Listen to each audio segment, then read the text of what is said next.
Comment voyons-nous les nanotubes de carbone? Nous avons vu comment les nanotubes de carbone produits par arc électrique sont déposés sur la cathode, mais des nanotubes peuvent également être produits par dépôt en phase vapeur, appelé CVD ou Chemical Vapor Deposition. Dans cette vidéo, nous utilisons la microscopie électronique pour montrer la différence entre ces deux types de nanotubes lorsqu'ils sont agrandis très fortement. Mais d'abord, regardons-les à l'œil nu. Nicole tient deux échantillons, un produit par arc électrique et l'autre produit par CVD. Rappelez-vous, nous avons dit qu'avec les arcs électriques, on ne produit pas de grandes quantités. À vous de deviner quel échantillon est produit par cette technique. En route pour Oxford, nous allons utiliser leur microscope électronique à balayage, MEB, afin d'observer ces nanotubes de très près. Tout d'abord, nous devons mettre nos nanotubes sur un porte-échantillon spécial et ensuite, Nicole introduit ce porte-échantillon dans le microscope.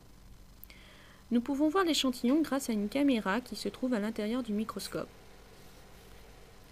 Nous devons aligner le microscope, mais avec une personne d'expérience comme Nicole, cela ne prend pas beaucoup de temps. Voici l'échantillon de nanotubes CVD à faible grossissement. Maintenant, essayons d'aller jusqu'au plus gros grossissement du MEB.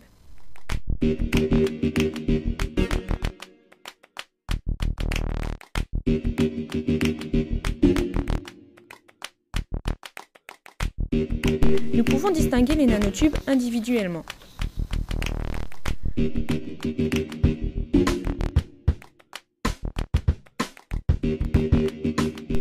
Changeons d'échantillon et regardons les tubes produits par arc électrique.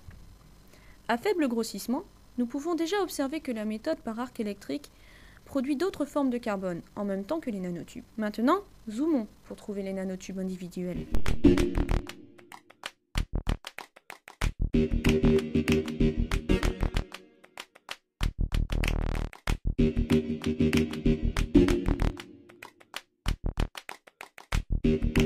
Les voici.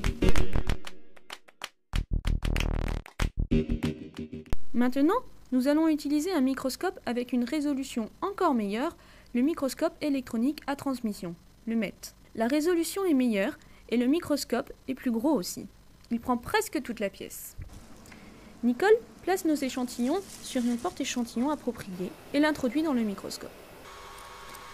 À nouveau, nous avons besoin d'aligner le microscope avant de prendre des images.